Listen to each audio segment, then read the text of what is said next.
लोकसभा में महिला आरक्षण संशोधन विधेयक पारित नहीं हो पाया, जिसे लेकर के बीजेपी ने लोकतंत्र के लिए इसे काला अध्याय करार दिया है। वहीं बीजेपी नेताओं का विरोध प्रदर्शन जारी है जनता पार्टी ने।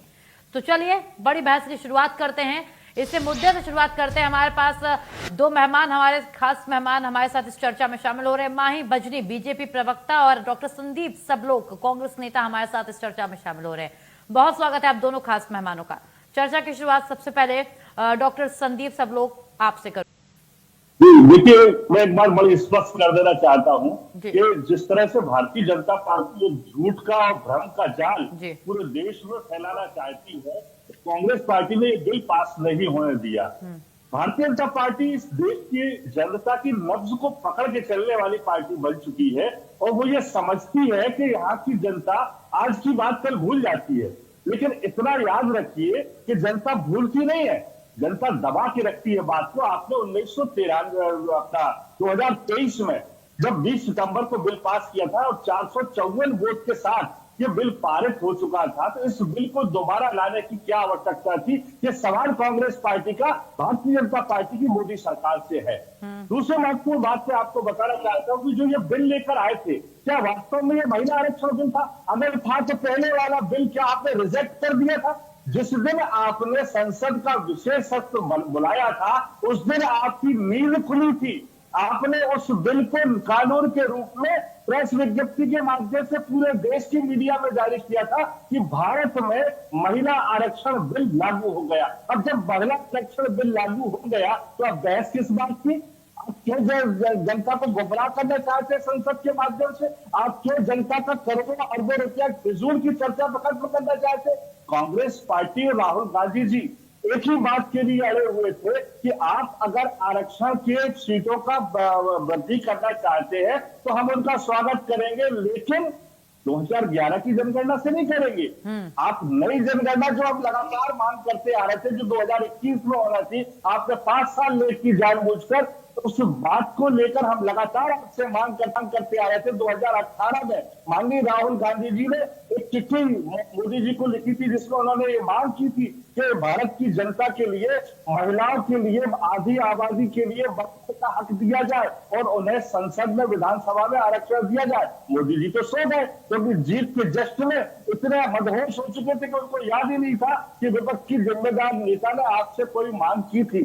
दूसरी बार 2023 में जब राहुल गांधी जी ने उन्हें याद कराया कि उठिए महोदय, नींद से उठिए, जागिए कुंभकर्ण जी, हमने इस देश की आधी आबादी के हितों की रक्षा की आपसे बात की है, आप उस बात को आगे लाइए। फिर सुन, क्योंकि 2024 के चुनाव में इस मुगालते हुए थे, उनको 400 सीटें मिलने वाली हैं। देखिए संदीप जी, इस भी सवाल ये जो आप बोल रहे हैं 2023 में पास हो गया था, लेकिन बीजेपी और उनके तमाम नेता ये कह रहे हैं कि ये जो बिल है ये संशोधित था, ये संशोधित विधेयक हमने पेश किया था। संशोधन किस बात का था? यही तो सवाल उठता है। संशोधन आप बार बार गृह मंत्री बोल रहे थे कि हम जनगणना कराएंगे, परिसीमन कराएंगे, पहले एक बार ये बिल पास हो जाए, जब खुद गृह मंत्री सदन में बोल रहे हैं। बिल पास आप बिल पास पहले कराएंगे, जनगणना बाद में कराएंगे, सीटों का आरक्षण पहले कर लेंगे, गिनती बाद में लगाएंगे। ये तो कोई गणित का आज तक मैंने सुना ही नहीं कि कोई एक सवाल होता है गणित का जिसको हल किया जा सकता हो। पहले आप गिनती तो लाइए कितनी है, उसके बाद आप आरक्षण का बंटवारा कीजिए ना। आपका स्वागत है। कांग्रेस पार्टी समेत भारत के हर राजनीतिक दल ने इस बात का समर्थन किया है कि महिलाओं को, आधी आबादी को, और कांग्रेस पार्टी आजादी के पहले से महिलाओं को आरक्षण की बात करती आ रही है। हमारे कांग्रेस का इतिहास उठा के देख लीजिए आप, कितनी महिला राष्ट्रीय अध्यक्ष हमारी बन चुकी है। भारतीय जनता पार्टी और संघ वाले बता दें उन्होंने कब महिलाओं को सम्मान दिया। दुर्भाग्य की बात है कि जिस महिला मिनिस्ट्री के नाम पर 2003 में आपने मध्य प्रदेश की सरकार बनाई थी, उसे दूध से मक्खी की तरह आपने निकाल के नेपथ्य में फेंक दिया। इसका जवाब मैं लूंगी, इसका जवाब मैं माही भजनी जी से जरूर लेना चाहूंगी। संदीप जी बोलिए, फिर मैं माही जी के पास जाऊंगी। मैं बोल रहा हूँ कि तैयारी पूरी थी, इनको मालूम था ये बिल गिरेगा, क्योंकि बिल जैसे गिरा इनके बड़े बड़े पोस्टर संसद में लहराने लगे। इसको मालूम था इनको कि ये जनता को झूठ और गुमराह करने की राजनीति को लेकर आएंगे और इनका बिल गिरेगा, और बिल गिरेगा तो हम जनता के सामने अपना स्यापा कर रहे खाते पीटते हुए जाएंगे कि विपक्ष ने हमारा बिल गिरा दिया। बड़े बड़े पोस्टर पहले से कैसे चक्की आ गए, ये तैयारी इनकी पहले से थी। चलिए ठीक है माही जी बोलिए, क्या ऐसे कोई प्लानिंग थी? क्योंकि बार बार कांग्रेस के लोग कह रहे हैं कि एक सवाल इसमें ये भी ऐड हो गया है कि ये खुद नहीं चाहते थे बीजेपी के लोग कि महिलाओं को आरक्षण मिले, क्योंकि बीजेपी के नेता। जी बिल्कुल जी बोलिए संदीप जी, आप कुछ कहना चाह रहे हैं? मैं माही जी की बात का जवाब देना चाहता हूं। सबसे पहले कि जिस तरह के आरोप वो प्रियंका गांधी जी पर लगा रही है, अपने जो नेता है भारतीय जनता पार्टी के, जरा उनका भी तो देख ले इतिहास। माननीय प्रधानमंत्री जी ने सोनिया जी को क्या कहा था, 50 लाख की बारगन विधवा, और बंगाल के पिछले चुनाव में जाके ममता बनर्जी का मजाक उड़ाते हुए क्या कहा था, दीदी और दीदी।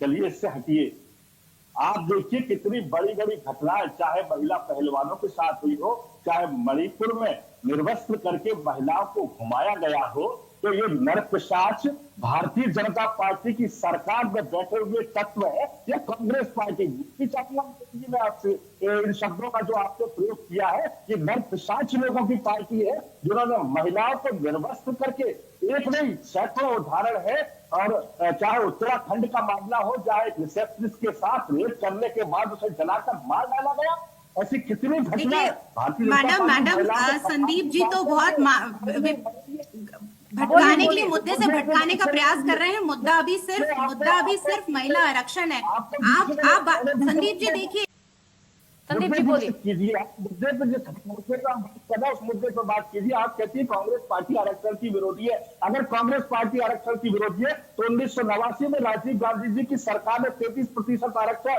जो पंचायती राज और शहरी विकास के लिए जो संस्थाएं हमारी उनके लिए निर्धारित किया था। 1992-93 में नरसिम्हा राव जी की सरकार ने 73वें और 74वें संशोधन के माध्यम से आज देश की लाखों महिलाओं को राजनीतिक शक्ति देने का काम किया।